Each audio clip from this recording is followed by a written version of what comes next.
एक महिला हर दिन अपने शपथ भाई को लुभाने की पहल करती है। लिसा के आकर्षक आभा से प्रभावित और उसकी मोहक काया से मोहित होकर डेविड उन नैतिक सीमाओं को छोड़ देता है जिन्हें उसने हमेशा बनाए रखा था, और यहां तक कि इस उत्तेजक निषिद्ध भावना का आदी होने लगता है।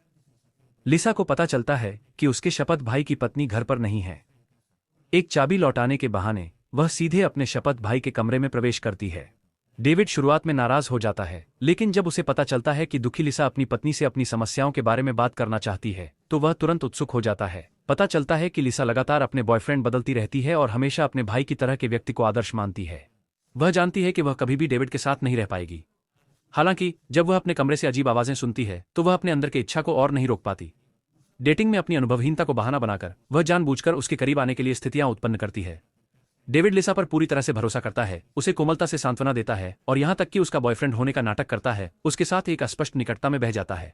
लिसा गुप्त रूप से खुश है कि उसकी योजना काम कर रही है। फिर भी डेविड की रुचि बनाए रखने के लिए वह बार बार उसकी सीमाओं का परीक्षण करती रहती है। जब डेविड उसके अनुचित व्यवहार को समाप्त करने की कोशिश करता है तो लिसा झूठ बोलती है कि उसके माता पिता उसे प्रेमी खोजने के लिए मजबूर कर रहे हैं।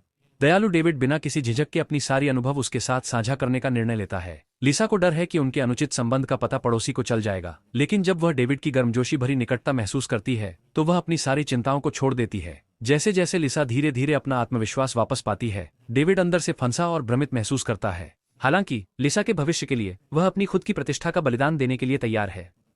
दोनों में से कोई भी इसकी उम्मीद नहीं करता। ठीक उसी समय जब दोनों इस निषिद्ध भावना में खोए हुए हैं, डेविड की पत्नी अचानक घर लौट आती है।